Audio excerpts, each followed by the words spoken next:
Hoy analizaremos un caso de mediados del siglo XX, así que relájense mientras vamos a Estados Unidos.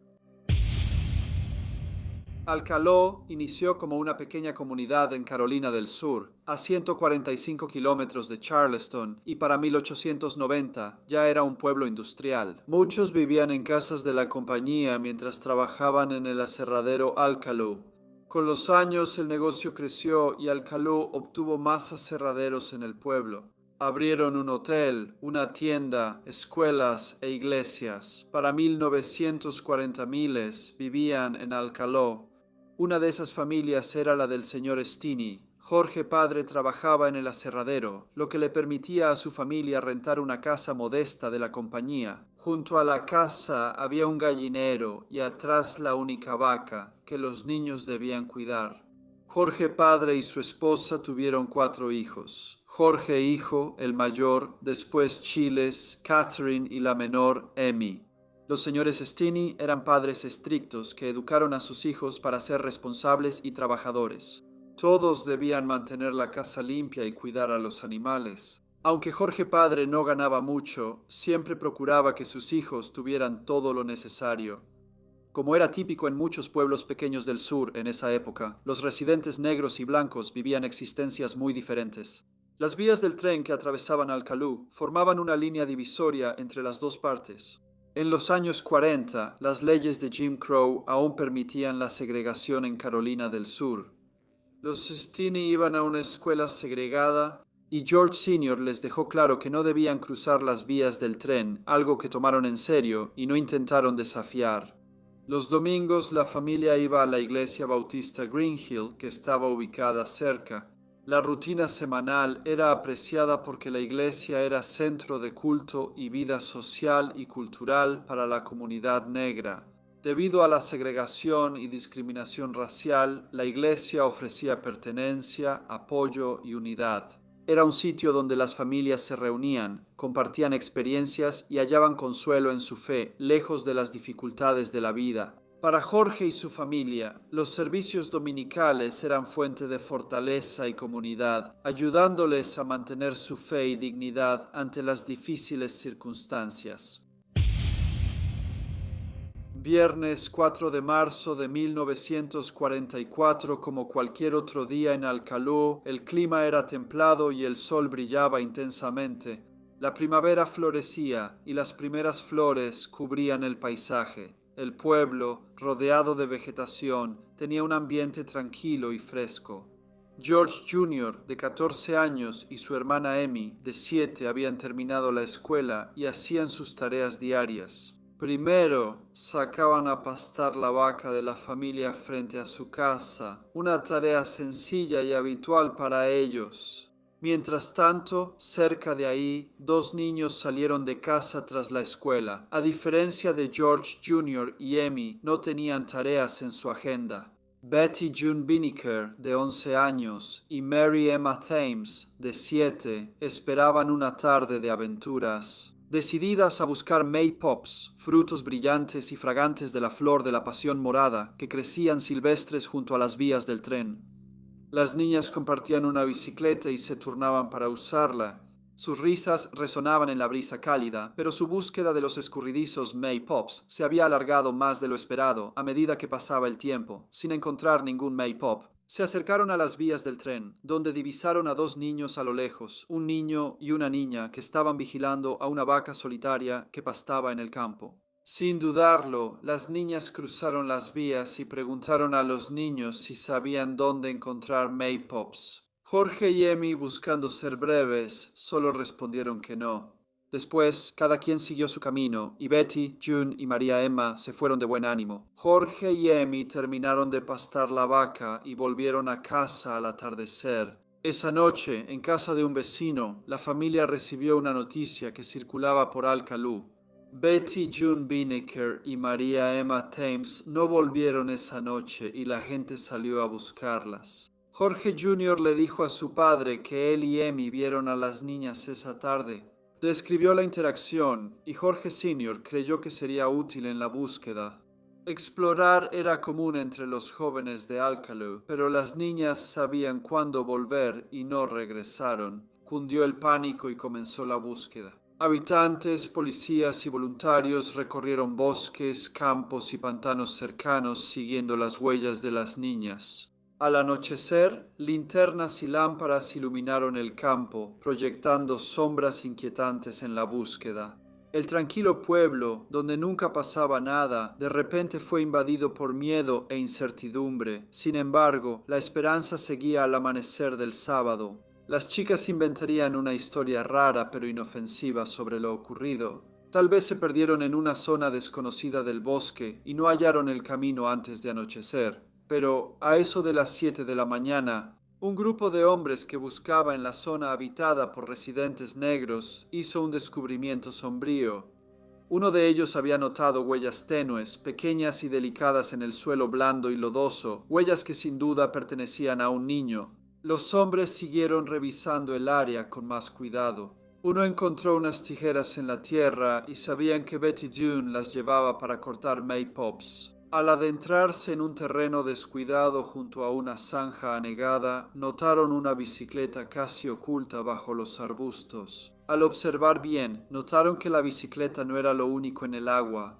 Tendidas de espaldas estaban dos niñas que los hombres reconocieron de inmediato como las niñas desaparecidas, Betty June Bineker y Mary Emma Thames. Uno de los hombres saltó a la zanja, rezando contra toda esperanza que las niñas siguieran vivas, pero en cuanto su mano tocó la piel fría de la primera niña, esa esperanza se desvaneció. Ambas estaban muertas.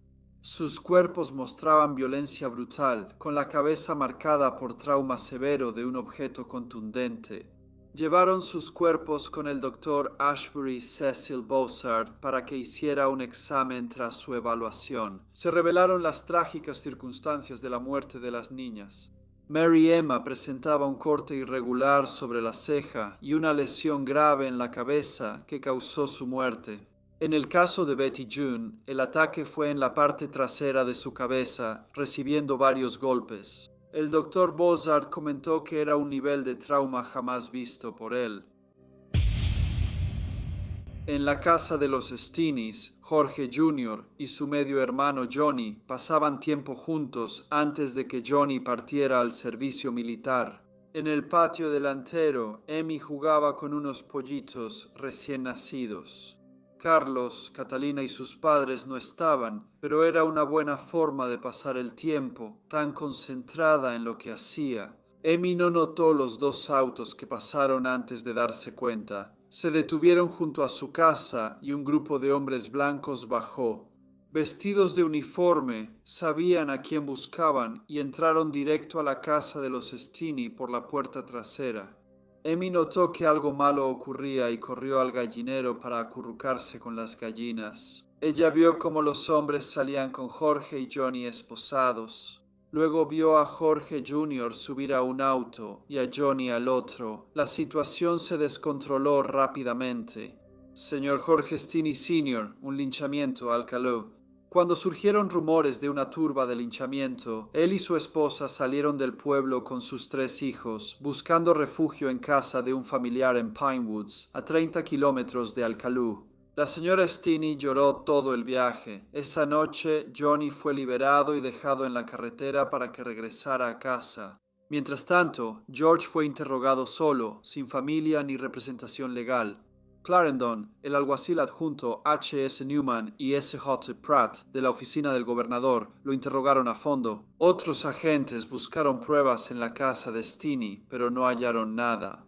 Pero después de una hora de interrogar a George, el alguacil Newman salió afirmando que el chico había confesado el doble asesinato. Sin embargo, no tenía manera de respaldar esto. Ni siquiera había una transcripción de la supuesta confesión, aunque no había ninguna prueba real ni evidencia que lo vinculara al crimen.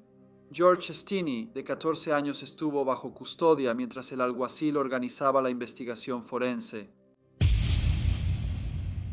La investigación del 9 de marzo mostró las mismas inconsistencias presentes desde el arresto. El señor George Burke, quien halló a las niñas, fue presidente del jurado. Esto fue muy extraño, ya que él solo debió haber sido llamado como testigo en un posible juicio, pero ciertamente no debió haberle dado el papel de presidente del jurado. La investigación fue breve y el jurado recomendó rápidamente que el fiscal enviara los cargos contra George Stinney a un gran jurado. Curiosamente, George Burke volvió a estar involucrado, ahora como miembro del gran jurado. Antes del juicio, su madre pudo visitarlo brevemente. Durante su emotivo encuentro, el joven admitió entre lágrimas lo asustado que estaba, insistiendo en que no había cometido el crimen del que se le acusaba. El proceso legal avanzó rápido. Se concedió una solicitud especial para acelerar el juicio y pronto se completó la selección del jurado. 31 días tras su arresto, George Stinney, de 14 años, estaba solo ante el juez en el Palacio de Justicia del Condado de Clarendon, sin familia ni apoyo alguno. George estaba representado por un abogado designado por la corte llamado Charles Plowden. Sin embargo, el señor Plowden no era un abogado defensor penalista. Él era comisionado de impuestos con aspiraciones políticas, buscando ser elegido para un cargo local. La fiscalía presentó su caso brevemente. Además del testimonio de 3 policías, llamaron solo a 3 testigos más, el reverendo Francisco Batson, quien halló los cuerpos de las niñas. La fiscalía presentó 2 versiones contradictorias de la confesión de Jorge. Según una versión, Jorge dijo que las niñas lo atacaron tras ayudar a una de ellas a salir de una zanja y por eso las mató en defensa propia. En otra versión, supuestamente confesó que siguió a las niñas, atacó primero a María Emma y luego a Betty Dune. Sin embargo, cuando fue el turno del señor Plowden de presentar una defensa, no hizo ningún esfuerzo por hacerlo. No impugnó la confesión de Jorge, ni cuestionó la falta de pruebas, la rapidez del proceso, o que la policía no investigara a otros sospechosos. El señor Plowden guardó silencio y no presentó testigos, ni siquiera a la hermana de Jorge que podía darle coartada en los asesinatos. Amy ni siquiera fue interrogada por los detectives. El juicio duró solo 2 horas y media, y el jurado, integrado solo por personas blancas, deliberó menos de 10 minutos antes de regresar con un veredicto. George Stinney Jr. fue hallado culpable de asesinar a Betty Dune y Mary Emma. El juez Philip H. Stoll lo sentenció a muerte en la silla eléctrica. La familia de George pidió clemencia al gobernador Olin D. Johnson, pero no tuvo éxito. Varias iglesias y la NAACP también presentaron apelaciones. Los activistas indicaron que un mes antes, Ernest Edmund Feldwell, un niño blanco de Parris Island, Carolina del Sur, confesó su culpabilidad por asesinato en segundo grado en tribunales federales de Estados Unidos. Fue acusado de un asesinato en diciembre del 43 de una niña de 8 años en Columbia, la capital de Carolina del Sur. En el juicio, afirmó que la muerte fue accidental y que no planeaba matar a la niña. La fiscalía afirmó que el chico asesinó a la niña al intentar agredirla. Antes de declararse culpable, Ernesto Feldwell firmó una confesión ante sus abogados asignados por el tribunal. Inicialmente se declaró no culpable, pero su defensa informó al tribunal que cambió a culpable por homicidio en segundo grado. Al dictar sentencia, el juez Shah O.S. Cabell, el hombre Asti Containment Talker para, luego explicó que las instituciones modernas están orientadas a la rehabilitación. El juez aseguró al chico que no estaría con criminales peligrosos y podría aprender un oficio. Waring señaló que Ernest Feldwell podría obtener libertad condicional tras cumplir 1/3 de su condena si su conducta lo justificaba. Por supuesto, esto fue muy diferente al trato que recibió el joven George Stinney. Todas las apelaciones fueron rechazadas y los padres de George solo pudieron visitarlo una vez antes de su ejecución. Viernes, 16 de junio de 1944 a las 3:30 p.m. Menos de 4 meses tras el crimen, George Stinney Jr., de 14 años, fue ejecutado. Fue tan horrible como imaginas. George era pequeño para su edad y no cabía en la silla eléctrica. Para intentar solucionar esto, usaron una Biblia para levantarlo en el asiento. Luego le ataron los brazos, las piernas y el cuerpo, y cuando le preguntaron si tenía alguna última palabra, George respondió cortésmente, «No, señor». Le pusieron una correa en la boca y una lágrima rodó.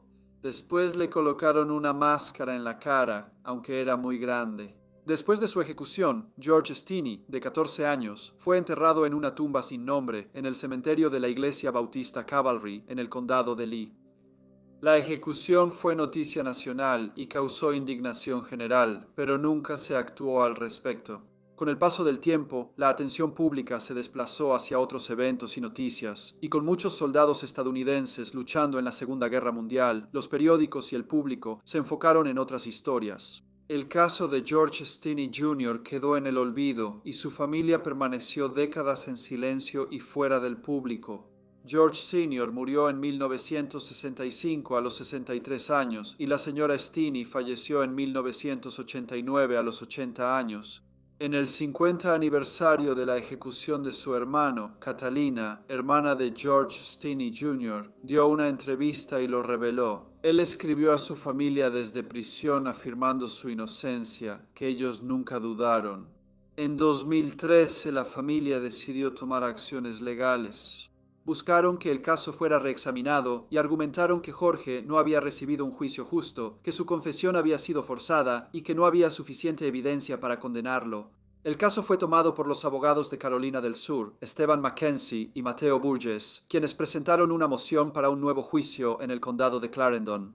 La moción fue concedida y se llevó a cabo una audiencia donde se presentó toda la evidencia. La hermana de Jorge, Amy, finalmente pudo hablar como testigo en nombre de su hermano. En diciembre, la jueza Carmen Mullen del Tribunal del Circuito 14 anuló la condena de George Stinney Jr., dictaminando que se violó su derecho a un juicio justo. La decisión no declaró inocente a Jorge, pero anuló su condena por graves fallas en el juicio original. Fue una decisión simbólica, no podía revertir el daño hecho hace años. Pero fue una manera para que la familia sobreviviente de Jorge finalmente cerrara este capítulo y comenzara a sanar viejas heridas. Familiares de George Stinney y defensores de derechos civiles celebraron la anulación de su condena. Los familiares de Betty Bineker y Mary Thames se decepcionaron, pues seguían convencidos de la culpabilidad del joven pese a la controversia sobre su ejecución. La sobrina de Betty Bineker, siendo muy joven, dijo que su familia investigó el caso a fondo y criticó al público por desconocer la verdad. Mencionó que un oficial de policía le dijo que no dudara de la culpabilidad de George Stinney. Un familiar admitió que el juicio fue injusto y que el joven no debió ser ejecutado, aunque seguía creyendo que era culpable. Desde la ejecución de George el 16 de junio de 1944 han surgido afirmaciones sobre otros posibles sospechosos en el caso. Incluye una supuesta confesión en el lecho de muerte de un miembro de una familia prominente. Nunca se ha reconocido oficialmente esa confesión ni se ha investigado bien a otros sospechosos. En 2014 se levantó un monumento en honor a George Stinney en Alcalá. Dice, condenado erróneamente, ejecutado ilegalmente por Carolina del Sur, condena anulada por orden judicial. Hola a todos y muchas gracias por escuchar. Como siempre, por favor, dejen cualquier comentario o retroalimentación que tengan y espero verlos a todos de nuevo en el próximo Briefcase.